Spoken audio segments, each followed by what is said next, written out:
Q 很开心，今天你又可以来这边跟我们聊手表。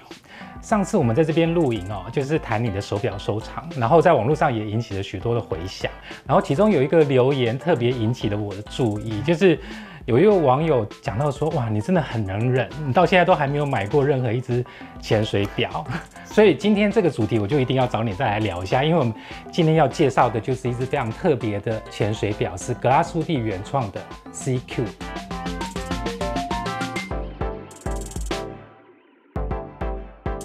其实我当初看到他们这一发表的时候，我觉得蛮妙的。在我看来，我觉得是一只口味很重的潜水表，因为它这一支的话，其实是复刻他们早期在那个东德时期的时候，他们生产过的一些，它算是运动表，不过也有做过军表，因为那个时候其实东德的那个海军其实有征用过这只手表。对，那其实它就保留了蛮多那个时候60、70年代的一些设计。可是现在我们看起来的话，我们会觉得说那个设计，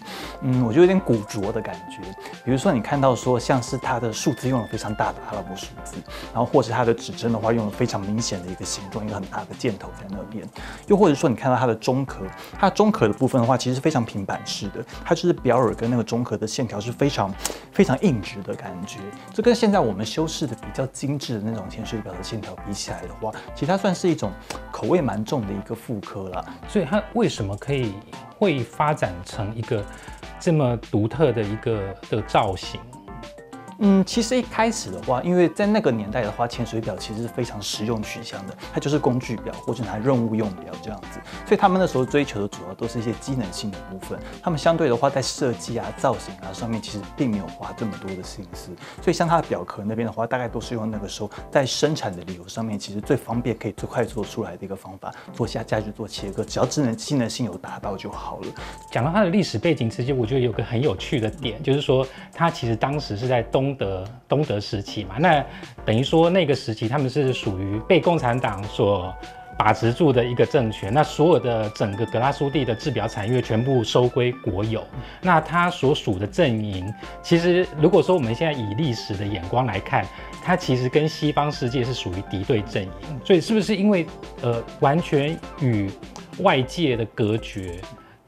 造成了他们在制表方面其实有一个自己独特的思维。其实我觉得可以从蛮多地方来讲。好，首先你觉得说他们好像在那个时候算是属于敌对阵营的一个产业这样子，可是你去看的时候，你发现蛮好玩的。你看像我现在很受欢迎的很多品牌或者是表款，其实他们在那个时候其实都算是我们的敌人。比如说好，你说沛纳海在2战的时候是意大利，然后如果你说是 IWC 的大飞行员，他那时候也是纳粹德国的。甚至你要讲日本表那个时候，其实我们刚刚讲的3个国家通通都轴心国，对，就是邪恶的轴心国，被丑化的一个国家。可是事实上，其实他们在工业实力上面，其实像我们刚刚讲到的，尤其是德国跟日本，他们的工业实力都是被大家认可的嘛。其实我听过一个蛮有意思的一个历史上面的说法，他说，其实你看，现在我们在研究2战战史的时候啊，你会发现说，其实那个时候纳粹德国他们做出了很多非常精良的武器。可是很好玩的说，因为德国他们在1战的时候也是战败国，所以他们1战打完了之后，其实他们自己国内的他们的一些物资其实是非常受限的。像他们那时候想要生产军武的时候，他们的钢材其实那些都很难取得。可是就因为他们的先天的条件非常的受限，所以他们用他们有限的资源，其实做出一些非常精简，然后非常聪明的一些工业设计。某程度上，就是这种受限的环境，反而刺激了他们工程师的一些想象力。所以，即使东德的格拉苏蒂这个制表小镇，他们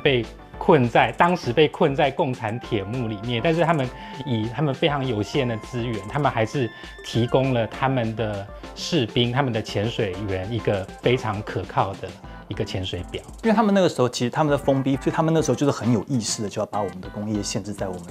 自己的一个领土之内。可是相对的话，你却从现在来看的话，我们会觉得说，德国的制表其实非常的属地主义，因为觉得他们的东西好像不管是他们的代工厂，或是他们的一些生产体制，全部都在德国境内，跟瑞士感觉好像是泾渭分明的感觉。其实我觉得一方面也就是在2战之后，他们那个时候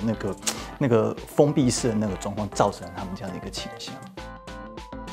那像我们刚刚前面讲过嘛，我们说 CQ 的造型其实属于一个比较古着的造型。可是问题是，当初的古着是在于说，当时的其实工业生产的技术是比较简单的。可是现在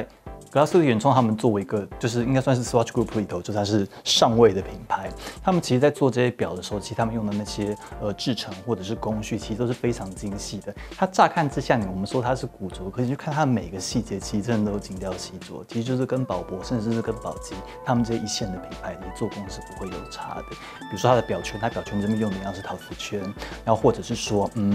像比如说他们的那个面盘上面的时标，原来原始的那个 CQ 的那个时标的话，其实印刷上去的。可像这边的话，他们就是一样是用那个贵金属的材质，然后整个是镶嵌上去。对，那又或者是说，其实像看，其实他这边做了一个，就是算是这种织品带，它连织品带这个地方做出来，都跟我们今天一般的可能帆布袋什么比起来的话，它质感会细腻非常的多。对，这些都是他们就是，我今天用一个高阶制表的技术去表现一个感觉，一个是比较淳朴、比较原始的一个设计。所以它在这个潜水表的认证上，它也同时使用了2个不同的标准。那为什么一定要做到2个不同标准？因为其实像现在我们讲到潜水表，当然其实很多品牌他们自己设内可能他们自己有一套认证标准啦。可是如果说你将要做到这种真的是，其实潜水表是种救命工具啦。你真的要做到这种救命工具的话，你还是需要有一些是那种国际共同认可的。那所以说他们这边一定还是会去送 ISO 的潜水表认证。可是其实对德国制品来讲的话，他们会觉得说 OK ISO 是你全世界都在用的，可是我们德国有我们德国自己的 DIN， 而且其实他们都认为说我们德国的 DIN 其实是比 ISO 更加严格的标准，所以你要 ISO 我给你 ISO， 可是我们还会送我们自己德国的 DIN， 所以像这次出来的话算是蛮少见的，就是双认证，而且都是国际级的认证的一个潜水表。所以这个其实就是要回到有关于德国人的整个制表理念，对不对？就是你觉得到底德国制表这个概念你是怎么界定的？其实我每次都讲的时候，我觉得德国，其实我们说这只表是德国风格或是德国表，那什么样的表叫做德国表呢？我常常自己会觉得很暧昧，因为其实好，你今天如果说机芯你看到3/4夹板、K 金套头，然后或者是额顶式微调这些东西，我们会说它是德国制的。当然对，没错，德国机芯有这些特色，可是问题是其实。你要用这个东西来划分德国制表，我总会觉得好像有一些狭隘。我觉得德国制表他们其实还是有一些比较大的原则，就是说，首先它作为一个手表，它这些一个很基本的原则一定要满足。那我觉得其实守本分吧，我觉得就是表就要尽到表该有的一些责任。那你如果从设计角度来看的话，你今天就一定要看得清楚，然后看起来让人觉得干干净净的。像我觉得的话，这些是让我觉得德国设计里头一些比较核心的一些哲学吧。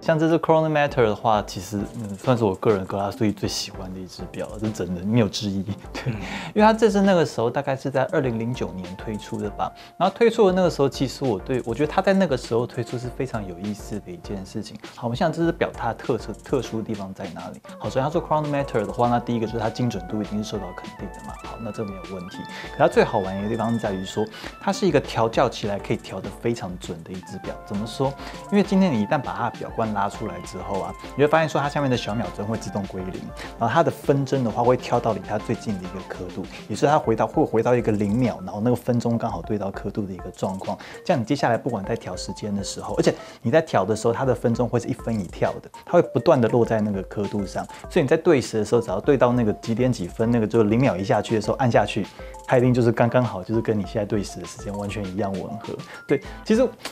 我知道有很多人对时的时候，其实不会这么斤斤计较，觉得差不多就好，1分钟以内我都可以接受这样。可是也有些人就希望在我调完的那一瞬间，它是1秒都不差的。对，就是你转动这个龙头在调校这个分针的时候，你可以感受到它那个一格一格的这种，就是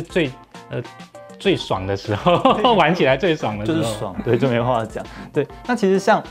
我知道有些人不在意，可是像我自己个人调时间是一定要做到这个等级的。那我刚为什么讲到说它在2009年推出是一件很有趣的事情？因为2009年那个时候差不多是表界上一波的那个泡沫期大概到鼎盛的时候，那个时候就是你今天去一趟巴塞的时候，各式各样奇怪的复杂功能，你什么东西都看得到，什么变形金刚啊那些东西通通都做出来了。可是在我看来，我会觉得其实那个时候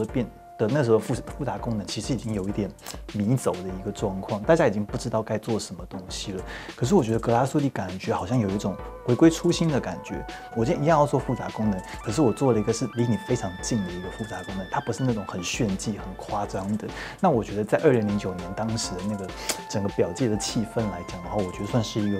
清流。对啊。所以我们刚刚介绍了格拉苏蒂原创这支非常特别的潜水表 CQ， 对，然后也介绍了这个品牌的历史背景，还有它整个发展的很特殊的一个德国人的制表哲学，对，所以我觉得表迷们，如果你们想要去找一支非常特别的潜水表，或是一个非常独特的品牌的话，我觉得你们都可以来去看一下格拉苏蒂原创这个牌子它的所有的制作的细节。用最高级的德国制表工艺表现出这个品牌独特的历史，是非常好的一个选择。